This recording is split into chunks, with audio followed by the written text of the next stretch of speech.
Ask your friends on this list, initiative, goals, what are the ones that would be great if you were a little better at? Right. Because I teach entrepreneurship. I don't need you to work on the ones that you're already good at. Yeah. Just spend some more time on the ones that take some character building. I mean, part of when when Eric showed you the tree and the roots, Covey has this term, private victory precedes public victory. And it's what you do when no one's watching is your character. It's what builds. But I think what I've learned is the best way to be successful in business, surround yourself with people that are strong where you're not. And part of that is if you know you're not great on some of those and you do things together, find people that are. When I worked at HP, we actually did feedback for our annual reviews tied to those habits. And I found people were much more open to the fact that no one's great at everything. But when you realize under, like, for example, seek first to understand and then to be understood, Covey has this assessment tool that goes to sub areas of that. And then it says, in this one area that's a sub area of that skill, you're actually in the lowest 15%. I said, okay, I'll work on it, because you're not picking on me. You're just saying no one's great at everything, but here's the one thing that would really help you be better. So what I've learned on that one is I use reflective listening a lot more now. So what I hear you say is this, is that correct? As opposed to responding, because what I find when I use reflective listening, they often correct me. And I go, that's great. I just learned something, because if I didn't use the reflective listening, I would have been thinking wrong what you just said. And people love to hear that they're heard. So that's what I'm trying to do proactively on that habit. But I just think it's a framework that's not tricks. A lot of what, in that Covey video, when they said the last 50 years, some of the books were always lead with this word, always call them this, always shake their hand that way. Those are the fluffy things. Right. But I think there's not fluff in this list, but I think if you think about the people who are really successful, they're going to be good at some of these things and probably great at a few of them. But for me, that left side it's just easier for me to think about, like, how am I doing on setting goals this week, as opposed to how am I doing on beginning with the end in mind. They're saying the same things, but it's just a little easier for me. Right. And I think, the other thing I've picked up from the Covey stuff, as you're looking at those sort of techniques and things, you're going to be clunky at them a little bit, right? The reflective listening and things, you're going to be, initially, you're not necessarily be very good at it, but what comes through is the sincerity, right? Is I'm trying to become a better listener. Can I practice with you? Can I try something? And if I don't mean to insult you or whatever, but I'm trying to get this. Can you help me, be a better understander, right? And I think people resonate with that. I can tell you one of the things I'm doing now that surprises people tied to the 7 habits. So the startup that I started after HP, my co-founders were much younger than me. One of my co-founders did ultra marathons, which is 4 marathons in the same day. Wow.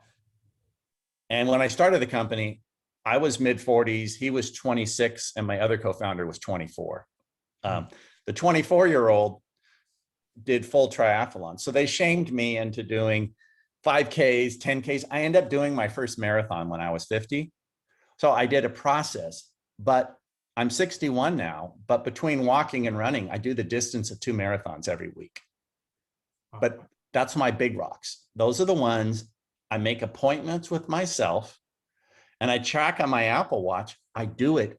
I've done it for 3 years. Wow. But I start with that, and then I plan around it. And if you really want to make something a habit, and you'll learn later in the class about the idea of when Covey talks about the big rocks, it's like you make an appointment with yourself as the starting point for your planner, as opposed to, if I have time, I will walk. If I have time, I will run. No, that's not how I think it. I start with that. And then I plan around it, and I've been able to do it year after year. And I think it's key for the energy I still have, because I do 8 miles every day. But I don't, and if I don't do it, it feels strange, but it also is automatic for me now, because it's like, well, how am I going to do it today? And even when I'm traveling, how am I going to fit this in today, as opposed to, should I fit it in today? Yeah, no, that's excellent. You know, Dan, listen to you talk, and I hope students appreciate it. This is like, an excellent primer for everything you're going to learn in the course, and you can kind of see how Dan has actually actualized a lot of this. I want to encourage you students now to, if you want to ask a question of Dan, type something in the chat, or raise your hand, or get our attention. But Dan's a I think we have one question from Mason, if I can butt in a little bit. Mason, if you want to share. Yeah, it wasn't necessarily that much of a question, just kind of acknowledging that the book Atomic Habits, I don't know if you're familiar with it, but it's a great book that I'm in the middle of right now, that kind of has a lot of similar thought processes and thinking habits that prioritize good habits and help you get rid of bad habits. And Those things are great. Yeah. I've played guitar off and on in the past, and I'm doing this guitar course that's 10 minutes a day, but it's interesting what their trigger is. They've done in all this research is trigger it to something you do every day. So what they want you to do is, like, if you have a cup of coffee every morning, that's when you're going to spend your 10 minutes, right? Because you have a natural trigger to do it, as opposed to thinking about, how am I going to do this? Oh, it's been 3 days and I haven't done it. But if you can anchor it to something you already do, things are better. If you make your new version of coffee always something else along with the coffee, because you're still going to have your coffee every day. Yeah. But that's great. Yeah. Yeah. Thanks for and anybody have any other sort of book recommendations? I think there's a, part of that, part of that character building ethic is to actually read, good literature, or, well done books and research that can actually help you improve, right? So, Stephen Covey talked about, his years of studying all those books and the literature for their, first 100 or 200 years of, since our country's founding. But I appreciate it. One of the habits books I really like is The Power of Habit by Charles Duhigg, and he talks a lot about the triggers, and knowing what that that habit loop looks like, really. So there's a great book that's pretty new that I really like. It's called The Ideal Team Player by Patrick Lincione, and it's really interesting. It's 3 things, and I want you to think about, if you were creating a team, would you want this to be on it? It's very simple. Hungry, always wanting more, never completely satisfied. Hungry, humble, and smart. And so when you do interviews and you're thinking, well, this person's only 2 out of 3, I'd say no. Because if they don't have all 3, it will be problems. And if they're only 1 out of 3, you're really going to have problems. Yeah. But it was a book that kind of was an allegory as you read through it. But it's amazing how often when I'm on interviews, or I'm thinking how we should bring someone onto a team, is the person hungry, humble, and smart? Yeah. Kaylee, do you want to go ahead and ask a question? Your hand's raised. Yeah. First of all, thanks, Dan, so much for coming. Really appreciate it. What'd you say? You're welcome. Thanks. Oh, okay. Sorry. I heard a little. But you mentioned your clear career and personal goals at the beginning, and I was wondering, are those something that you developed or just kind of knew first going into things, or is it something that you kind of developed over time? Excellent question. So I was blessed that the company I started ended up selling with 70 people. I got too much energy to retire. And my wife told me, you will never retire. And so what I really had to say is, what do I want to do for the rest of my life that I look forward to? And then I really love Simon Sinek. I read The Power of Why. And then I started saying, okay, can I set a why for me that for 20 more years could be my North Star? And it was really because I've gone through the stage of success. I was blessed, I have success. Now I'm about significance. And in significance, it really is legacy. But I think a lot of people who retire early, they become alcoholics. They have no direction. No one cares about their opinion anymore. And I didn't want to be that person. I want to do more at 61 than I ever did any time in my life. And when I'm 70, I still want to be doing more when I'm 70 than I'm 61. But I think you have to have something that pushes you out of your comfort zone. And also, when you tell other people that's your goal, it reinforces you're going to do that goal. Yeah. If your goal is private, it doesn't hold you as accountable as people know that's what you stand for.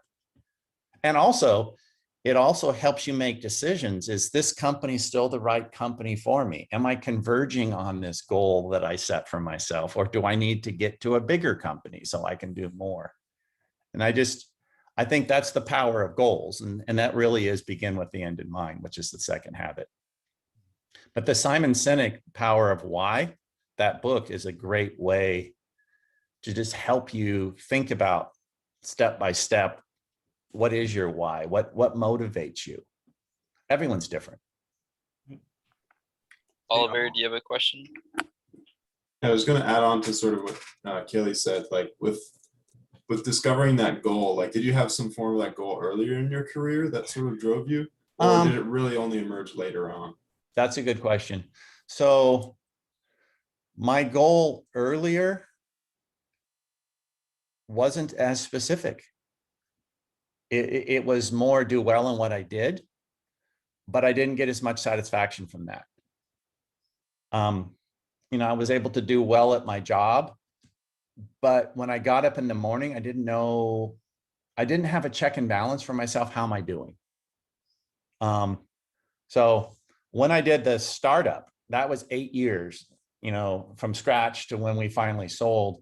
A lot of that was really keeping the company from falling apart, because entrepreneurship is the highest highs and the lowest lows, and it can happen on the same day. So I didn't really have the goals there. I think I feel much more content now. Once I knew I wasn't going to retire, that I really want something that drives me for decades to come. And it's not about money. It's about impact. That makes me feel a lot better. But I think until I had that ability to say, it's not about what I'm paid, it's about the value I add, that really opened the door for me to think deeper. Right. Very good. Thank you. Yeah. Any other questions for Dan at this point? Well, I'm gonna shoot you the wrap up question, Dan. So, Okay. What piece of advice do you have for students just starting out to learn and apply the 7 habits? And so we'll kind of use that to wrap up our discussion here. And thank you once again for doing this. What 2 habits do you really need to work on? Mm-hmm. Because you need to be honest with it. Ask the people closest to you, they know. But if you work on your 2 weakest ones, you will be amazed at how much more effective you get. Because none of us are great at all of them. None of us are. But it's a good framework. If you ask your buddies, what do I need to work on? They have no framework to answer it. With the 7 habits, there's an easy framework for them to answer it. And it's not like you're screwing up. It's just no one I know is great at all of them. But what I've seen is the people are most successful, or at least average on their weakest ones. Yeah. Well, even just having an awareness that they exist and things, you're going to be better than the I've average. learned to word it as instead of I'm horrible at that, that's not one of my strengths, but I'm working on it. Yeah. Yeah. That's good. I don't want to take any more time for your class. Thanks for inviting me. This was fun. Yeah, thanks, Dan. And as always, excellent kickoff to this class. And I appreciate your being here for us, most times. So I really, Yeah, this is fun. Thanks, right. everyone. All right, take care, Dan. Everybody give them a nice wave. That'll be at the end of the video. So Okay, bye-bye. at this point. Thanks, Dan. Bye-bye.